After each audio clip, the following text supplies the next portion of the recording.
Hello and welcome back to World News here on TVP World. I'm Anna Kalczyńska. Leaders from the NATO alliance's 32 countries have started arriving in The Hague for what could be one of the most consequential meetings for the alliance in years. Our correspondent Alex Carrier is in The Hague for us. Good morning, Alex. We know that Donald Trump is putting pressure on European NATO allies to spend more. Will they?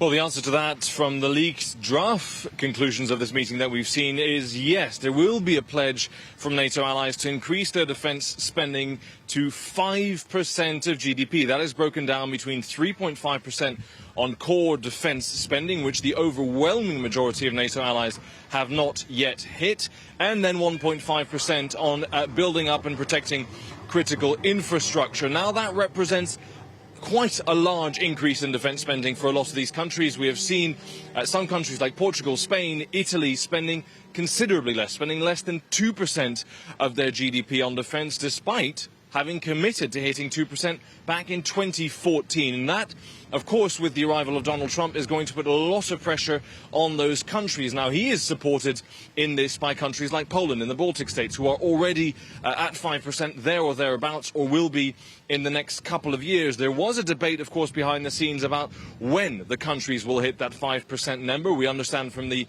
draft communique that should be 2032, but there are internal debates, and clearly for those European powers, the focus of the United States may be shifting away from protecting Europe, away from supporting Europe's defence, and therefore Europe itself has to step up. It also has to step up on its support for Ukraine. We have seen perhaps a cooling of the tensions between the US administration and the Ukrainians, but nevertheless there will need to be a European support, or stepping up of that support, in the coming months as well. Now, we've heard from the Ukrainian President Zelensky, that he is planning to meet Donald Trump. That would be a significant symbolic moment.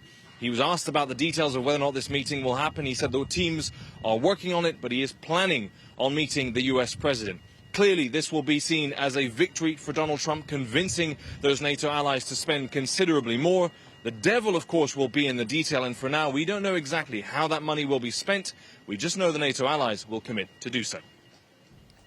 Alex Carrier, thank you so much. Alex from The Hague. And just to illustrate what Alex has just told us, there is a large-scale support for increased defence spending within the NATO member states. That said, the Alliance's Secretary General Mark Rutte, citing recent opinion polls. Rutte made the remark during the opening of the NATO summit in The Hague.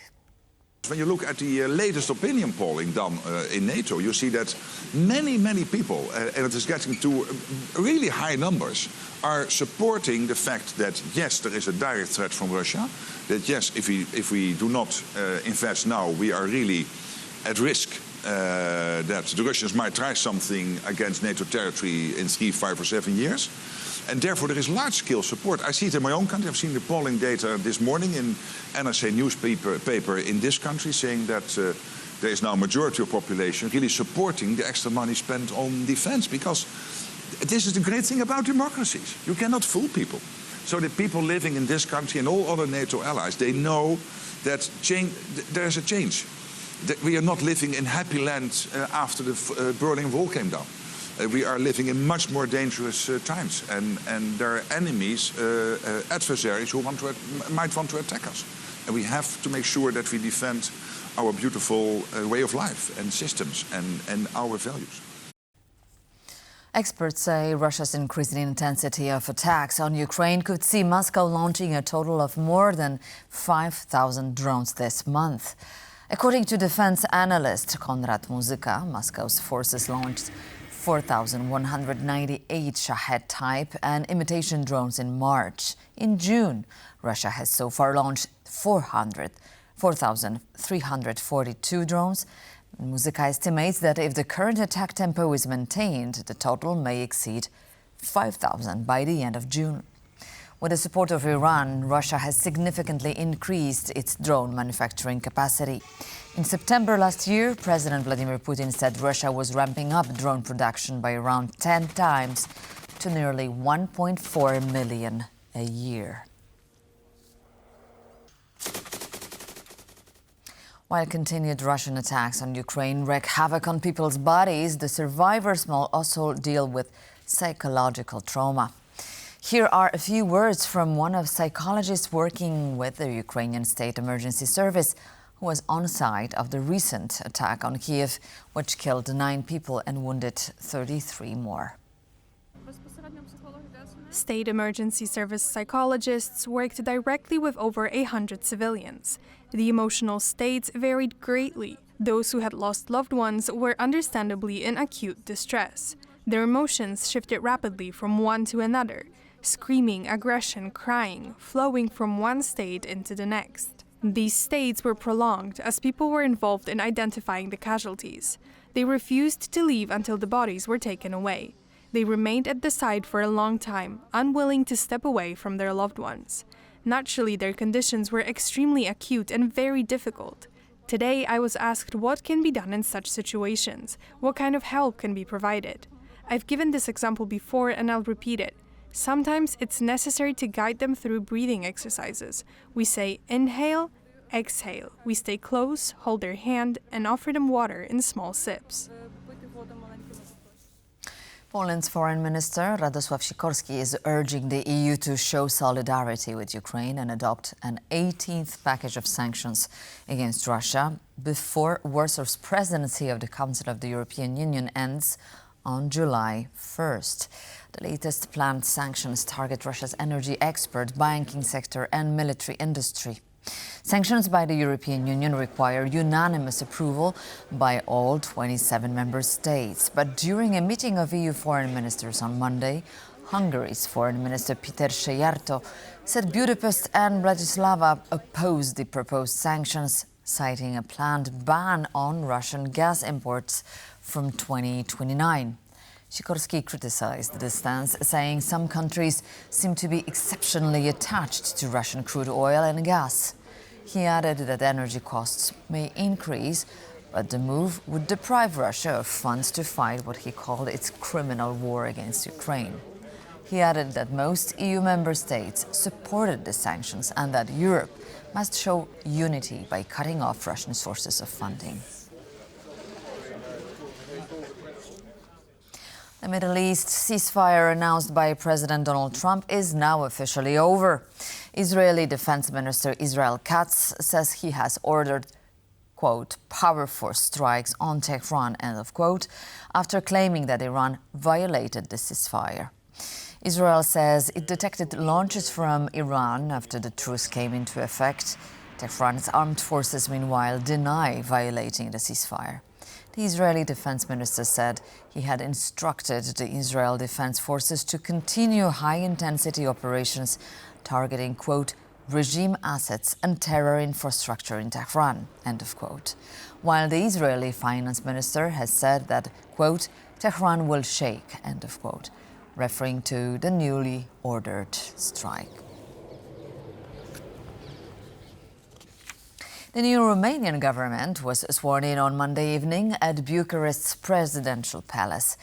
The new Prime Minister Ilie Bolojan said during the ceremony that his objective is to restore the trust of the Romanian people following a period of political turmoil. We will give the measure of our dedication, our work capacity and our responsibility in the service of Romania. And I trust that in collaboration with the President of Romania, supporting ourselves in Parliament, we will be able to get our country through this difficult period in such a way as to create conditions for prosperity and restore the trust of the Romanians. May God protect our country and all Romanians wherever they may be. Today we are starting a new chapter. I would like to thank the majority parties and the representatives of national minorities for understanding that imperative that Romania has at this moment, namely stability. We discussed a lot and the fiscal issue was an imperative, and I am very happy that the parties have assumed the corrections that Romania must make. Beyond the economy, we must reform the state, and I am also happy that the parties that assumed the government and the minorities have assumed the reform of the state, and beyond that we must regain the trust of the citizens in the authorities of the Romanian state. Exiled Belarusian opposition leader Sviatlana Tikhanovskaya has thanked Polish Foreign Minister Radosław Sikorski for fighting for the release of political prisoners in her country. Tikhanovskaya posted on comment on X after her husband Serhiy was released from prison, along with 13 others on Saturday. Minister Sikorski, dear Radek, today I want to thank you from the heart. After 5 painful years, I have finally been able to see Serhiy, and our children could hug their father again. That moment was possible because of your consistent vocal support. You have stood up for Belarus, for justice, for political prisoners like Serhiy, and that strength has mattered so much for us. But we must keep going. The regime still holds too many behind bars, including of our common hero, Andrzej Poczobut. So let's continue this fight until Belarus is free. Serhiy and I truly hope to see you soon, face to face. Thank you. Germany's defense minister Boris Pistorius says the country will reintroduce conscription to boost the ranks of its armed forces if its planned volunteer program fails to provide enough recruits. Defense officials want to expand Germany's military by 80,000 more professional soldiers over the next decade in order to meet its NATO commitments. Berlin is also looking to boost the number of active reservists from around 60,000 today to 200,000 by the end of the decade. The Financial Times is reporting that after compulsory military service was ended in 2011, Germany lost contact with many former conscripts due to data protection issues. Berlin's planned voluntary military training scheme is expected to initially accept 5,000 people a year.